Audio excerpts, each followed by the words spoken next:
Una producción de Almavisión Hispanic Network, televisión cristiana, a la manera de Dios.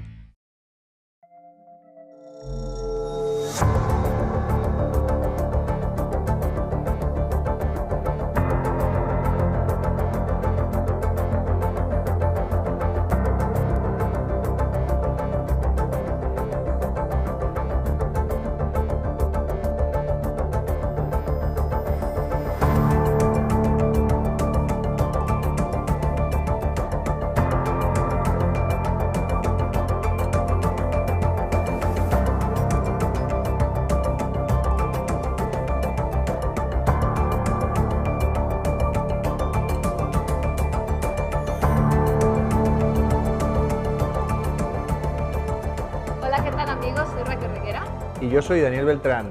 Bienvenidos a Punto de Encuentro. Bienvenidos, ¿qué tal amigos? Nosotros seguimos emocionados y entusiasmados con el tema que estamos tratando, el tema de los Nefilim, que por cierto ya nos quedan poquitos programas para terminar esta serie, no se piensen que vamos a estar siempre hablando de lo mismo, pero recuerden que las semanas anteriores estuvimos tratando un tema muy interesante, dado que vimos que tanto los Nefilim como sus contemporáneos se caracterizaban por ser gente agresiva y violenta, estuvimos analizando la genética de la violencia. Pero hoy vamos a analizar una perspectiva diferente acerca del tema de los Nefilim, ¿verdad, Daniel? Sí, porque fíjate, hasta ahora cuando estábamos viendo el tema de los Nefilim, veíamos lo que la palabra en hebreo y las posibles traducciones o interpretaciones. Sin embargo, ahora, después del diluvio, lo que vamos a hacer es analizar a esos gigantes de los cuales incluso se nos da su estatura.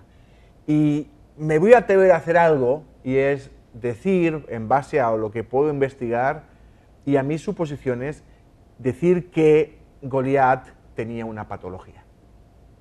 ¿Lo puedes decir de otra manera, más clara? Sí, yo creo que vemos que hay una componente genética, que hay una herencia de un gigantismo, que aparte yo creo que está acompañado de otro tipo de síntomas, como un problema de vista y una fragilidad en craneal, en el hueso craneal, y yo creo que esto obedece a algún tipo de patología.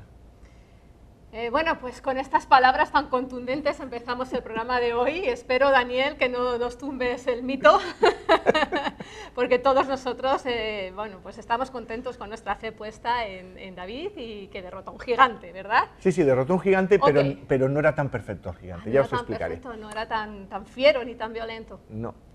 No lo sé, vamos a verlo. El caso que vamos a retomar acerca del contenido en sí que nos trae este programa acerca de los Nefilim, y como muy bien ha dicho Daniel, hemos estado anteriormente tratando el tema o este término Nefilim en una época prediluviana, en Génesis 6:4, donde vimos que efectivamente estos Nefilim que significa tirano o gigante, o aquel que hace caer o el derribador, tienen muchos términos. Estos personajes pues se irrumpieron en nuestras vidas antes del diluvio, y su violencia junto con la violencia de los hombres de esa época llevó a que Dios se entristeciera y estableciera el juicio de abolir por completo todo ser viviente en la faz de la tierra. Esto es antes del diluvio, pero luego, si vamos más adelante, en el libro de Números 13:33 vuelve a aparecer el término Nefilim, igualito que en Génesis. ¿Cuándo? Bueno, pues cuando los espías llegan a la tierra, los espías del pueblo, del ejército de Israel, llegan a la tierra de Canaán y vuelven a su pueblo y traen un reporte acerca de cómo es esa tierra. Y esa tierra, bien dicen que bueno, pues es una tierra que tiene leche, que tiene miel, bueno, pues es una tierra próspera. También dice que su gente es poderosa y que tienen ciudades grandes y amuralladas. Y también en el reporte dicen que están allí una raza determinada, los hijos de Anak.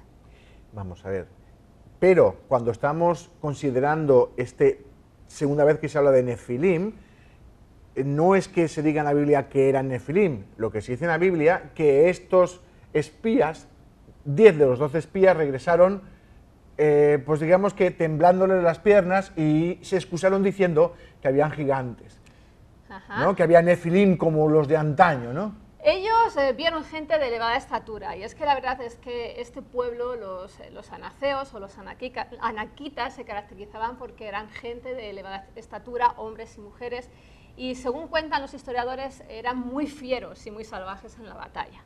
Esto es cierto, eran gente alta. Ahora, como tú bien dices, en Números 13:31 se nos narra que dieron ese reporte.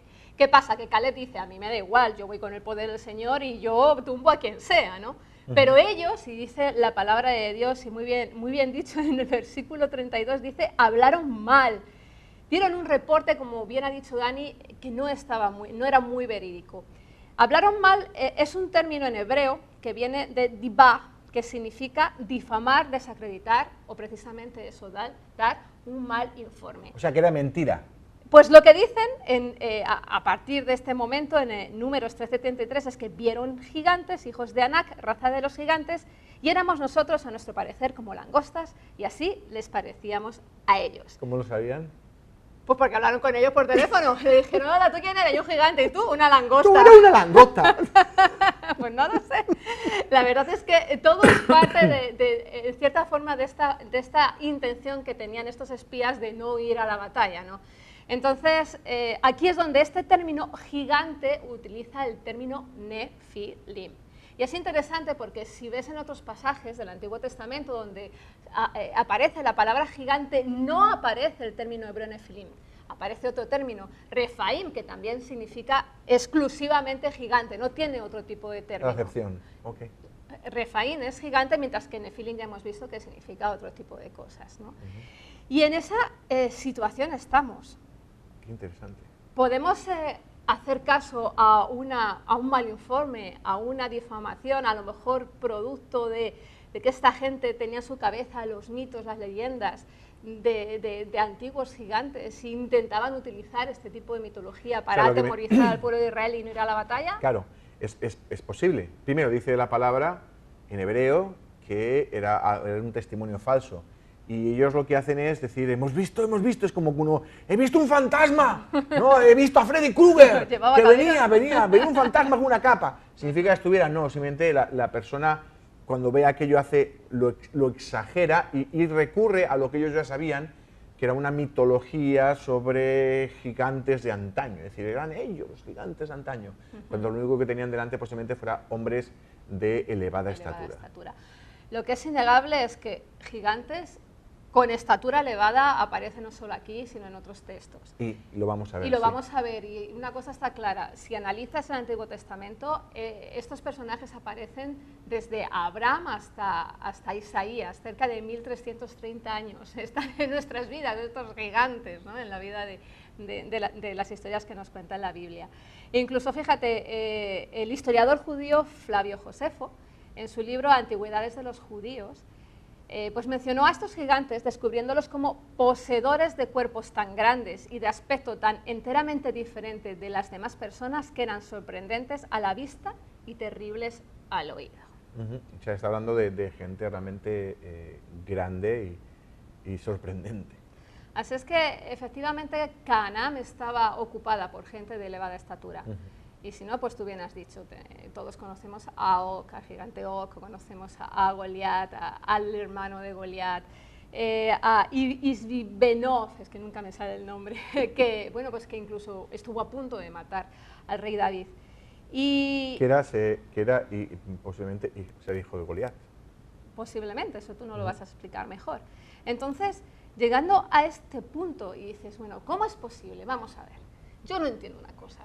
Si los nefilines y los contemporáneos, sus coleguitas, como decimos en España, todos estos se portaron mal y fueron violentos y Dios estableció un juicio para abolir a todo ser viviente de la tierra, ¿cómo es posible que después del diluvio siguieran existiendo estos gigantes? Interesante.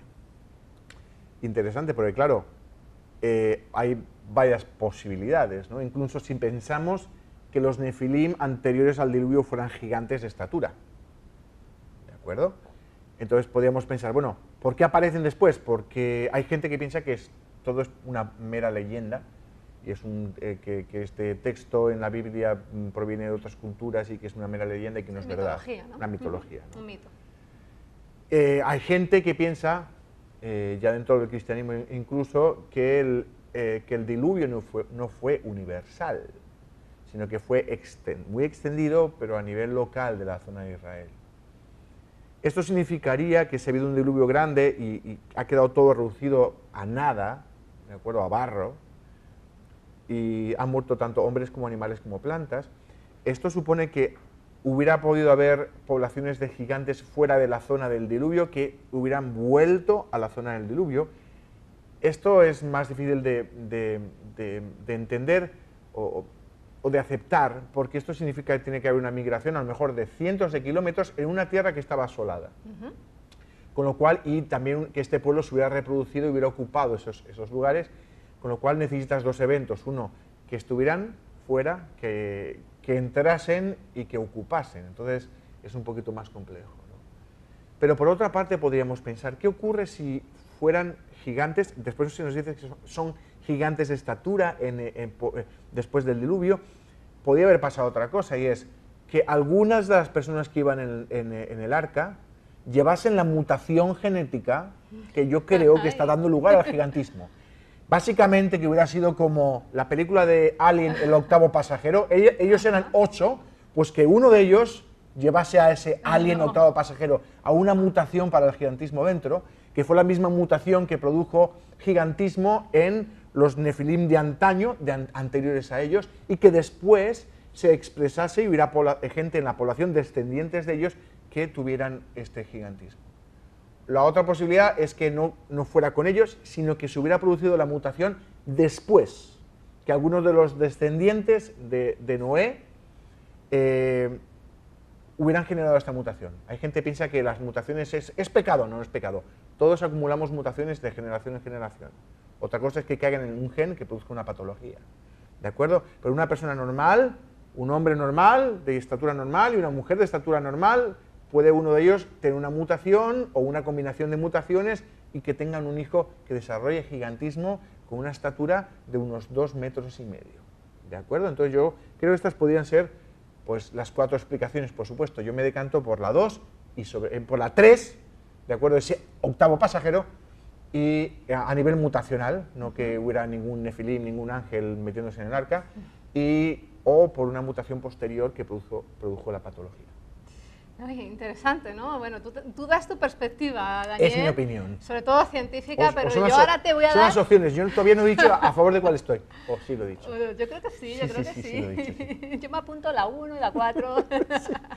Pero yo te voy a dar las respuestas a estas cuestiones que desde el punto de vista teológico. Si bien recuerda que hemos estado hablando de las 2 teorías, hay más, pero solo hemos hablado de 2 todavía, acerca del origen de estos nefilim. La primera, la que aquellos que consideran que los nefilim son el resultado de los híbridos entre las relaciones entre los ángeles caídos y las mujeres humanas, ellos consideran que, bueno, una vez que vino el diluvio, aquí todo se terminó, todos los gigantes se exterminaron también. Lo que pasa que los ángeles caídos hicieron una segunda intervención o irrupción nefílica, como ellos dicen, y siguieron pecando, pero no a gran escala como antes del diluvio. ¿Y qué pasa? Que su descendencia, como consecuencia de este pecado, quedó reducida a la tierra de Canaán, y después pues, el ejército de Israel, como todos sabemos la historia, los exterminó. ¿Y qué pasó con estos ángeles? Pues ellos alegan, Judas 1:6, para decir que están en prisiones eternas hasta el día del juicio. Esa es la respuesta que nos da la primera teoría de la que hemos estado hablando.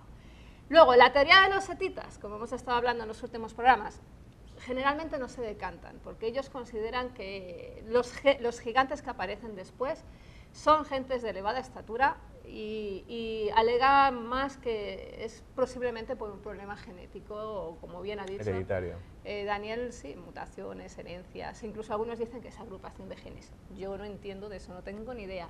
Pero en este punto estamos. Entonces, claro, ¿cuál es la solución? Porque para mí es como, ¿qué pasa? Que si yo considero que del pecado hay mutaciones o como consecuencia del pecado viene la enfermedad, los que más pecaban era el linaje de Caín, entonces ¿qué pasa? Que algo de esa mezcla espiritual, mutacional, genética entró en el arca. A mí me tienes que dar una respuesta, Daniel. Sí, bueno, yo no sé a lo que se refieren con acumulación o reunión de genes y tal, no sé ni idea a qué se están refiriendo. Posiblemente sea alguien que no sepa de genética que ha decidido utilizar un término. Pero sí se puede dar...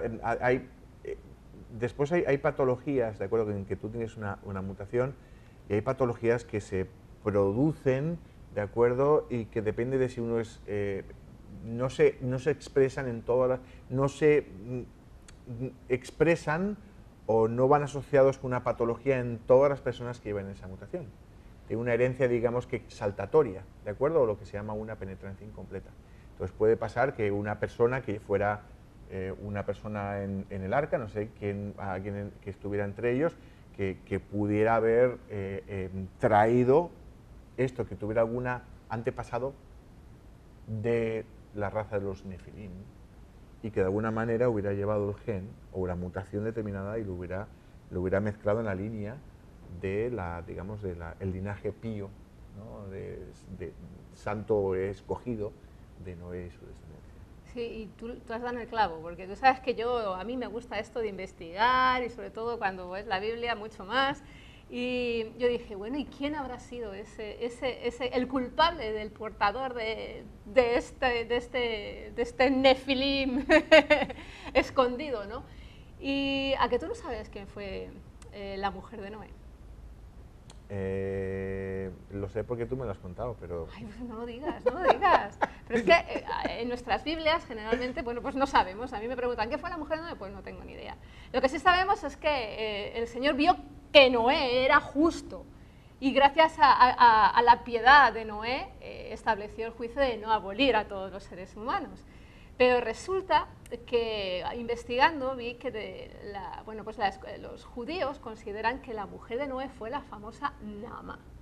¿Tú te acuerdas? Yo hablé de ella la semana pasada o la anterior. Sí, una de esas 3 mujeres descendientes de Caín que eran hermosas. Hablaste de una que tiene una sombra hermosa. Sí, esa precisamente era la Cila, ¿no? Pues la famosa hermana de Tubal Caín, del linaje de Caín, si ustedes recuerdan en Génesis, hacia el capítulo 3, 4, 5, que habla del linaje de Caín, se nos habla de Naamá. Naamá, que significa hermosa. Pues precisamente pues, parte de los estudiosos judíos, dentro del Midrash judío se identifica a esta Naamá como la mujer de Noé. ¿Por qué? Porque consideran que dicen, ¿cómo es posible que una mujer o que el nombre de una mujer, si no es un linaje directo, es una hermana, aparezca dentro de cuando se habla de descendencia? Claro, porque se habla solo de varones. Claro. Salvo en su caso que se le nombra. Que se la nombre y que sea una mujer que ha hecho algo importante. Entonces, fíjate, el ramal judío casi todos apuntan a que es esta mujer, y si fuera presuntamente Naamá la mujer de Noé, porque nosotros no lo sabemos porque en la Biblia no viene, fíjate, el octavo pasajero. Se nos coló el octavo pasajero, la mujer de Noé. Lleva la mutación. Llevaba la mutación. Pero yo no sé si llevaba o no llevaba la mutación, el caso es que es muy interesante desde el punto de vista de justificación, Daniel, sí. Porque uno piensa, si se erradica de la faz de la tierra a todos los seres humanos y empezamos de nuevo con Noé y su familia, ¿qué pasa con el jardín del Edén? ¿Qué pasa con la tentación? ¿Qué pasa con la serpiente? Lo que nos hace ver que nuestra naturaleza pecaminosa sigue ahí presente en la descendencia de Noé y que seguimos necesitando un Salvador que es Cristo, ¿no? Entonces, amén. En este punto, que yo ya he dicho, bueno, esto ya es como una telenovela total, o sea, dejen de ver las telenovelas de los canales amigos y apúntense a la telenovela de los Nefilines. Por favor, Daniel, explícanos cómo es posible que haya un proceso genético en todo esto. Sí, bueno, estos son conjeturas, ¿de acuerdo? Uno me puede preguntar, ¿cómo sabes que Goliat tenía una mutación o tenía tal patología o tal otra patología? La única manera en que yo puedo demostrar que Goliat tiene una patología es si yo dispusiese de una muestra ya de sangre, de tejido, incluso de saliva, podemos sacar DNA, de hacer una secuenciación y encontrar la mutación en alguno de estos genes, algo que pues no es posible. Pero yo lo que puedo hacer es irme y buscar en el texto bíblico y buscar las pistas que me definan a Goliat. O sea, definimos lo que llamamos en genética el fenotipo con F, que significa cómo es la persona, ¿de acuerdo? O sea, tú todo esto lo vas a definir desde el punto de vista de las pistas que nos está dando la palabra de Dios, ¿no? Eso es, yo voy a buscar cómo es Goliat, y lo que voy a buscar son las patologías que sabemos, porque lo que sí se sabe y estamos viendo es que ya fuera porque era un pueblo grande, pequeño o familias aisladas, pero sí se sabe que estuvieron en Gat, ¿de acuerdo?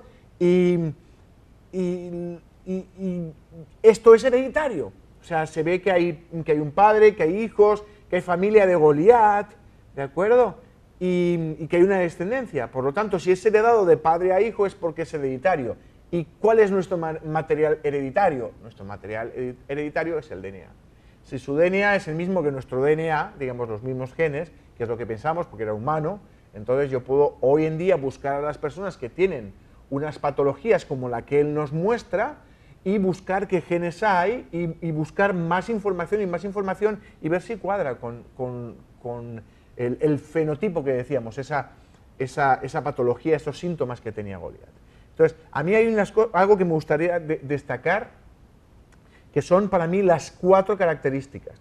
Una de ellas la has dado tú con el teólogo de antaño, este judío, que decía que tiene una voz extraña, una apariencia realmente un poco monstruosa, un poco muy impactante y una voz extraña. Estas personas Goliat tenía unas características y tenía unas características faciales muy chocantes, ¿de acuerdo? Primero, se sabe que tenía una alta estatura, alrededor de unos 3 metros de estatura. Yo creo que tenía un problema de vista. ¿Por qué te lo digo?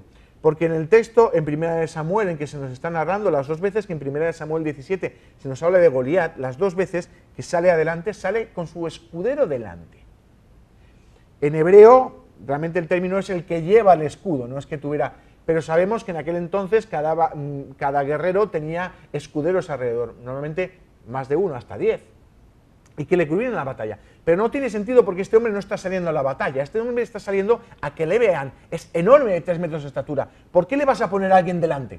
Claro, era un duelo entre él y... No, lo dejas salir y que todo el mundo lo vea, no le pones a nadie delante. Y las 2 veces, se nos cita 2 veces, se hace hincapié en esto. Y para mí, ¿sabes lo que creo? Yo creo que este hombre tenía problemas de vista. Y que lo que lleva delante es un lazarillo, no un escudero, solamente que lleva el escudo, sino alguien un poquito como que le lleva a ir por delante. Y como veremos, es uno de los síntomas de las patologías que estamos estudiando, de hecho, de la acromegalia, ¿de acuerdo?, del gigantismo debido a mutaciones en el gen AIP1, ¿de acuerdo? Ya lo iré desarrollando. Estas son las características.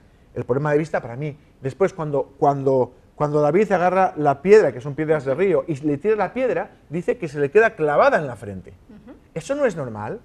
Yo creo que esa frente, para que se te quede clavada, por supuesto que Dios la ayuda, pero es su fuerza, su técnica la que dirige esa piedra. Y esa piedra se queda clavada en la frente de un hombre de 3 metros de estatura. Yo esperaría un cráneo muy gordo para un hombre de esa estatura. Claro. Sin embargo, posiblemente lo que esto nos esté diciendo es que ese cráneo, ese hueso fuera fino. ¿De acuerdo? Y que hubiera una patología que tiene que ver con su cráneo, una craniosinostosis, como veremos más adelante, que yo pienso que tenía este hombre. Okay. ¿De acuerdo? Y cuando hago esto, ya lo desarrollaré más extensamente en el próximo programa. Hay 2 enfermedades que cuadran. Por un lado tenemos lo que se conoce como gigantismo o acromegalia por mutaciones en el gen AIP1. Ya veremos que produce gigantes con problemas a veces de vista, son los gigantes que conocemos hoy en día. Y por otro lado, buscando mucho en la literatura, he encontrado una serie de patologías que dan lugar a gigantismo y que producen además muchos cambios en la voz. Y me he quedado con una patología que ya os comentaré, que tiene un nombre muy largo, que es el síndrome de Simpson-Golabi-Bemmel. Okay. Y estas 2 patologías, cualquiera de ellas, nos puede explicar la mayor parte del fenotipo o de los síntomas que tenía Goliat. Y sí, es hereditario, y lo que es hereditario en general es genético. Y yo creo que Goliat, yo creo que Od, yo creo que todos estos gigantes, ya fuera un pueblo, un grupo pequeño o individuos aislados, tenían una mutación y lo que desarrollaban es una patología que hoy conocemos como gigantismo o acromegalia. La verdad es que es absolutamente espeluznante lo que nos está contando Daniel. Muchísimas gracias. Lo vamos a seguir desarrollando en el próximo programa de Punto de Encuentro, pero ahora vamos a dejarlo aquí aparcado porque vamos a ir a la pregunta de la semana, que era, ¿por qué hubo Nefilim después del diluvio? Y la primera que hemos elegido ha sido la de Marilú Jazmín Delgado, que dice, nadie sabe, ciencia cierta, se supone que fueron exterminados con el diluvio. Cabe una sola posibilidad, que hubo rebeliones de ángeles caídos por etapas que mezclaron su ADN con humanos. no afirmo, solo conjeturas. Muy buena explicación. Buenísima explicación, saludos a Lima, Perú. Bueno, pues como sabemos, unos consideran que eran ángeles caídos, otros consideran que eran, bueno, pues, seres humanos, normales y corrientes. Y Marilú, muchísimas gracias por dejarnos tu opinión. Seguimos con Ramón Díaz, que dice así: supuestamente, de acuerdo a comentarios rabínicos, Og, el rey de los gigantes, convenció a Noé a que le dejara subir al arca para que se salvase, ya que convenció a Noé que por su estatura y física le iba a ser útil en un futuro y después del diluvio. Obviamente siguió procreando después y perpetuó la raza gigante. Lo que te digo, lo que tú El decías. polizón. Sí, pero esto más, esto ya piensan, ya no es un gen. O sea, si hubiera pasado, ¿por qué no nos lo va a contar la palabra de Dios? Claro, no. Primero, obviamente Og de Basán, el rey, está presente en la palabra de Dios, pero es que no es un contemporáneo de Noé. No sé si es un nieto o es un bisnieto. Entonces, cuando toda la historia del arca, este hombre no estaba presente. Regreso al futuro también. Sí, no sé, es que tenían esa capacidad. Entonces, hay que tener cuidado de las fuentes que leemos. Efectivamente, esta historia es real, si tuviéramos tiempo la contaba, pero forma parte de los mitos y las leyendas del pueblo judío. No está considerado como algo... bueno, claro, pues todos los pueblos tenemos nuestros mitos y nuestras historias. Eso es, que te lo cuente un judío no significa que sea bíblico. Exacto. ¿De acuerdo? Así como que te hable así como todos los españoles, no todos los españoles sabemos jugar bien al fútbol. ¿Ah, no? No. Vaya, yo que me casé con él porque pensaba que jugaba bien al fútbol. Fíjate. Bueno, pero tú eres un gigante de las ciencias. Y con esto queremos hasta aquí dejar claro que efectivamente la palabra de Dios está llena de cosas asombrosas como el tema de los gigantes. Lo más importante es saber que cualquier mutación que poseamos, bien sea espiritual o bien sea física, puede ser salvada por nuestro principal punto de encuentro, que es Cristo. Así es. Y recuerden, nosotros nos nutrimos de sus comentarios en las redes sociales, Punto de Encuentro TV Show. Cada vez hay más participación, cada vez aprendemos también más de ustedes. Y recuerden, ustedes son parte de Punto de Encuentro. Así que nos vemos la próxima semana. Que Dios les bendiga. Bendiciones.